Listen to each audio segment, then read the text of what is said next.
फिलहाल हमारे साथ हैं ऊर्जा राज्य मंत्री, मतदान करने पहुंचे हैं। सोमेंद्र भाई, क्या कहना है, किस तरह से यहाँ पर मतदान चल रहा है और किस आपने मतदान किया है, किन मुद्दों पर मतदान किया? देखिए, मैं आप सभी का धन्यवाद करते हुए देश के यशस्वी प्रधानमंत्री माननीय मोदी जी पूरे देश को एक परिवार मानकर पूरे देश को एक परिवारवादी सोच के साथ वो आगे बढ़ा रहे हैं। उनके लिए पूरा देश एक परिवार है। राष्ट्र की सोच के साथ, राष्ट्र के विकास के लिए, हमारी सांस्कृतिक धरोहरों को संरक्षित करने के लिए ये सरकार काम कर रही है।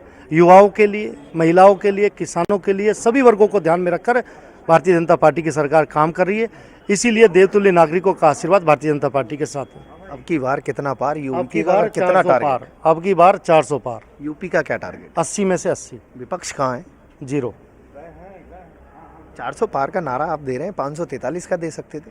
मैंने कहा, भारतीय जनता पार्टी जो भी बात करती है वो पूरी तैयारी के साथ कहती है। यदि 400 पार कहा गया तो उसकी तैयारी की गई है। तो आपको लगता है कि 400 पार कर पाएंगे? मैंने कहा, जो प्रधानमंत्री जी ने कहा है, हमारे कार्यकर्ताओं का जिस तरह की परिश्रम है और लोगों के बीच में उनकी सक्रियता है, हम पूरे विश्वास के साथ कह सकते हैं कि 80 में से 80 प्रदेश में और देश के अंदर 400 पार। सपा प्रत्याशी की बात की जाए, आरोप लगा रही है कि सरकारी मशीनरी का दुरुपयोग कर रहे हैं। लगातार अगर बात की जाए, भारतीय जनता पार्टी के कार्यकर्ता उन पर दबाव बना रहे हैं। बौखलाहट है और ये उन्हें अपनी हार दिखाई दे रही है, इसलिए धीरे धीरे अब इस तरह के उनके स्टेटमेंट आने शुरू हो जाएंगे। अच्छा, हार की वजह से ये कहीं ना कहीं बौखलाहट अभी से उबलना शुरू हो गई? पूरी तरह से मेरठ के नागरिकों ने समाजवादी पार्टी इंडी गठबंधन को नकार दिया है।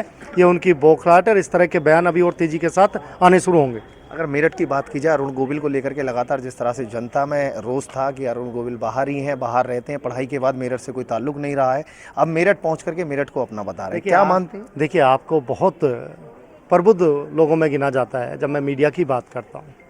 जिस व्यक्ति का जन्म मेरठ में हुआ हो, जिनकी पढ़ाई मेरठ में हुई हो, हाई स्कूल मेरठ से किया, इंटर मेरठ से किया, और अपनी जन्मभूमि को कर्मभूमि बनाने के लिए वो मेरठ में आए, हम उनका स्वागत करते हैं।